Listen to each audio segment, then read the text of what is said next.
అక్కడికి కంప్లైంట్ ఇస్తాము, కాకపోతే అది రావడం అనేది ఎవరి చేతిలో ఉండదు, రాదుగా.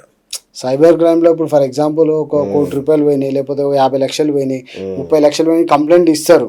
కాకపోతే అది రావడం అనేది కొంచెం లాంగ్ ప్రాసెస్, అది చాలా లాంగ్ ప్రాసెస్. అది ఇంకా అనొద్దు కానీ చిన్న చిన్న అమౌంట్స్ అయితే చిన్న చిన్న అమౌంట్స్ వస్తాయి, ఇంకా పెద్ద అమౌంట్స్ అంటే కొంచెం లాంగ్ ప్రాసెస్ ఉంటుంది. ఓకే. ఇప్పుడు నాది ఒకటి 50,000 SBI బ్యాంక్లో బ్లాక్ అయిందండి. నేను పర్సనల్గా గుజరాత్ వెళ్ళి వాళ్ళతో అక్కడికి వెళ్ళి నేను మాట్లాడా. 50,000 కోసం అంటే సింగిల్ పెన్ ఈజ్ ఇంపార్టెంట్.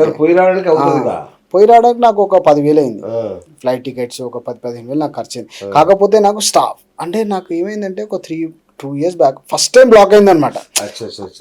ఇంత అవేర్నెస్ లేదు సైబర్ క్రైమ్ లో బ్లాక్ అవుతుంది, సైబర్ వాళ్ళు బ్లాక్ చేస్తారు అనేది ఫస్ట్ టైం నాకు అది.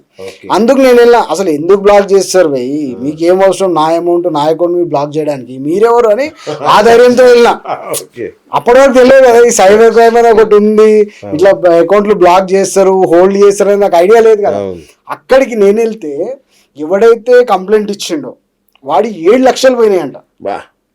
వాడేమంటాడు, నా 7 లక్షలు వచ్చేదాకా నీ 50,000 రిలీజ్ చేయను అంటాడు. ఇప్పుడు వానికి ఏం బతిలాడతాం, వదిలేస్తాం కదా. వాడు 7 లక్షలు నేను ఎడికనిస్తా, అంతే కదా. అట్లా ఏమైపోయిందంటే అప్పుడు తక్కువ ఉండే, ఇప్పుడు సైబర్ క్రైమ్ లో చాలా కేసులు. ఇప్పుడు బెట్టింగ్ అమౌంట్ వస్తే నేను బ్లాక్ చేసే అంత స్ట్రిక్ట్ అయిపోయింది సైబర్ క్రైమ్ ఇప్పుడు. కాకపోతే ఏంటంటే వాళ్ళు డిఫరెంట్ అకౌంట్లు ఓపెన్ చేయడము, ఆగం చేయడము. ఇప్పుడు సైబర్ క్రైమ్ అనేది కంప్లైంట్ ఎప్పుడైతుంది, నా ఒక రిక్వెస్ట్ అండి, పోయిన అమౌంట్ ఇవ్వండి. పోయిన అమౌంట్ ఎవరు ఇవ్వరు, విన్నింగ్ అమౌంట్లో సైబర్ క్రైమ్ కేసు పడుతుంది. ఇప్పుడు నీ అకౌంట్లో ఒక 2 లక్షలు పడ్డాయి, వాడు ఏం చేస్తాడు, సైబర్ క్రైమ్ కేసు వేస్తాడు. అవతలోడు ఎవడైతే పోయిండో వాడు కంప్లైంట్, నీ అమౌంట్ ఆగిపోతుంది కదా, అందులోకి ఒక 1 lakh ఆగిపోతుంది. నువ్వు కష్టపడి నువ్వు అప్పులు తెచ్చి నువ్వు చేసుకుంటే, ఇప్పుడు సైబర్ క్రైమ్ కూడా ఏమైపోయిందంటే ఇండైరెక్ట్ డైరెక్ట్ వాళ్ళకి సపోర్ట్ చేసేటట్టే ఉంది కదా. ఇప్పుడు నీకు సైబర్ క్రైమ్లో కేసు వేసినామంటే ఎన్ని రోజులు అది రిజాల్వ్ అవుతుంది అనేది ఎవరికి ఐడియా లేదు. ఇప్పుడు వాళ్ళు 100% ఎఫర్ట్స్ పెడుతుర్రు, కాకపోతే అక్కడ కేసులు ఆ అకౌంట్లో సార్ మీకు చెప్తే నమ్మవు, మొన్న ఏదో నేను సైబర్ క్రైమ్ హెడ్ ఎవరో చెప్తే విన్నా, బెగ్గర్స్ అకౌంట్స్ ఓపెన్ చేశారు. ఇంకా బెగ్గర్ దగ్గర నువ్వు వేడాడుతో డబ్బులు, నాగార్జున సినిమా కూడా వచ్చింది ధనుష్ది బెగ్గర్స్ అకౌంట్లలో వీళ్ళు డిపాజిట్ చేసుకొని ట్రాన్సాక్షన్స్ చేస్తారు ఇండియాలో. నిజమేనా అది? 100% నిజం అది. ఇప్పుడు ఇండియన్ గవర్నమెంట్ ఏం చేస్తుంది, బ్యాన్ చేయకుండా సరే భయ్ నువ్వు క్లబ్బులు పెట్టు, పేకాట క్లబ్బులు, ఆ క్లబ్బులు పెట్టు, కొంతమంది లాస్ అవుతారు. ఈ ఆన్లైన్ యాప్ల వల్ల దునియా అంతా లాస్ అవుతుంది, అది ఎవరికి అర్థం కావట్లేదు. వాడు ఒకడు నీకు చెప్తాను, నా బెస్ట్ ఎగ్జాంపుల్ రీసెంట్గా ఒకటి విన్నా నేను. వాడు ఫ్లాట్ కొనుక్కుందామని 35 లక్షలు అకౌంట్లో పెట్టుకుండు. గత 5-6 years నుంచి వాడు డిపాజిట్ చేసుకుంటా ఎఫ్డీలు చేసుకుంటూ వచ్చిండు. వాడికి ఎవడు అలవాటు చేసిండో తెలియదు, బెట్టింగ్ యాప్ అలవాటు చేసిండు. లిటరలీగా అండి, వాడు 35 లక్షలు 6 monthsలో పోగొట్టిండు. ఒక 5 years కష్టం మంది, 5 years వాడు కష్టపడి డిపాజిట్ చేసుకొని వచ్చి చేసుకుంటే ఒక 6 monthsలో వాడి 35 లక్షలు వెళ్ళిపోయినాయి. సూసైడ్ చేసుకొని చచ్చిపోయాడు. ఏం చేస్తాడు వాడు? మీరు ఎట్లా బయటపడ్డారు ఈ ఊబిలోంచి? నాకు ఊబిలో ఉండే, నా బ్రదర్ చనిపోయినాక నాకు ఒకటి ఇంకా మైండ్ రిఫ్రెష్ చేసుకొని మా ఫ్రెండ్ గౌడ్ సాబ్ అని చెప్పిన తన చెప్పడం వల్ల అట్లా కొంచెం వద్దు, ఇంకా ఈ బెట్టింగ్ యాప్స్ వల్ల మనం వెళ్ళామంటే జీరోలో వెళ్తాం తప్పితే కానీ హీరోలు అయితే కావు. బెట్టింగ్ యాప్స్లో జీరో తప్ప హీరోలు ఉండరు. సూపర్. హీరోలు జీరోలే ఉంటారు, హీరోలు ఉండరు. కాకపోతే హీరోలు ఆ జీరోల కోసం ప్రమోషన్ చేస్తారు. వాళ్ళకు ఉండాలండి బుద్ధి, జ్ఞానము, సిగ్గు, లజ్జ. వాడు తినేది అన్నమా లేకపోతే ఏమంటారు ఆ చచ్చిపోయిన వాళ్ళ శవాల మీద పేలాలు ఏరుకుంటారు ఆ హీరోలు. ఎవడండి ఎవడు చెప్పిండు ప్రమోట్ చేయమని? ఒక రియల్ ఎస్టేట్ యాడ్ కోసం ప్రమోట్ చేయి, ఒక రియల్ ఎస్టేట్ లేకపోతే ప్రమోట్ చేయి, లేకపోతే ఒక షాప్ ఓపెనింగ్కి ప్రమోట్ చేయి. ఓకే, ఒక దానికోసం ప్రమోట్ చేయి. ఎవడండి ఈ బెట్టింగ్ యాప్ల కోసం ప్రమోట్ చేస్తే ఇంకోటి వీళ్ళకి డబ్బులు ఇచ్చినోని పట్టుకోవాలి ఫస్ట్. ఇప్పుడు వీళ్ళు గవర్నమెంట్ ఉంది కదా, మొన్న కేసులు వేసి ఒక 6 months back 1 year back, they are all strictly government, Telangana government చాలా హార్డ్ వర్క్ చేసింది. వీళ్ళు మళ్ళా తర్వాత మళ్ళీ అదే ఇన్స్టాలో యాడ్స్ వస్తున్నాయి, అదే చేస్తారు.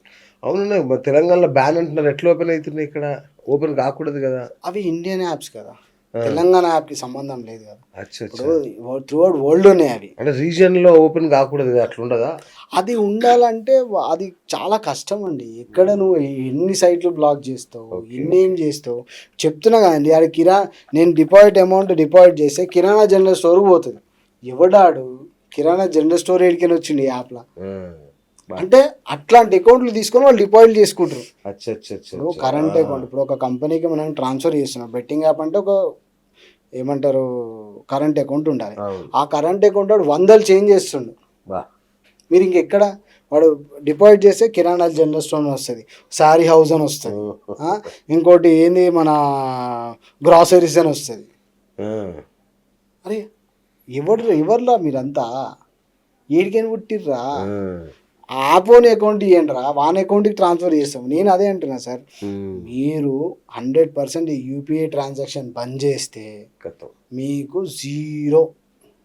రైట్. పేరెంట్స్కి ఏం చెప్తారన్న ఈ ఇప్పుడు బెట్టింగ్ ఆట వైపు వెళ్ళకుండా పిల్లల్ని ఎట్లా కంట్రోల్ చేయాలి?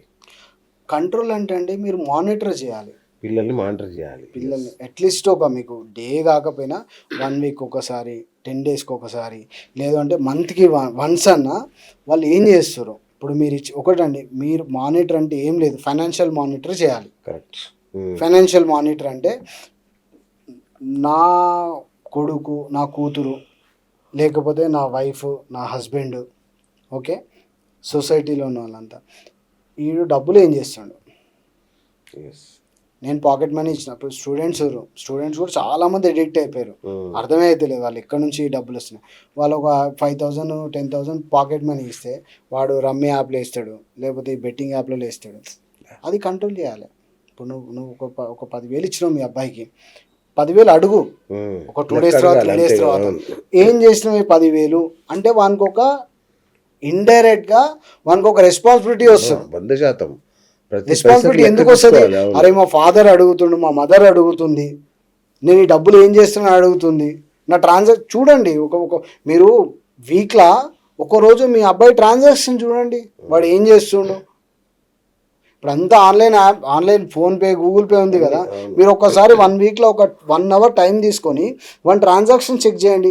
వాడు ఎక్కడికి వెళ్తుండు, మూవీకి వెళ్తుండా, లాడ్జ్కి వెళ్తుండా, లేకపోతే సినిమాకి వెళ్తుండా, లేకపోతే తిరేనికి పార్క్లోకి పోతుండా, నీకు ఫైనాన్షియల్ చూస్తే తెలిసిపోతుంది కదా. ఈజీగా ఆ కంట్రోల్ ఉండట్లేదు. మా అబ్బాయి పబ్బుకి వెళ్తాడంట, స్టేటస్ అయిపోయింది. మా అబ్బాయి my son going to next month London.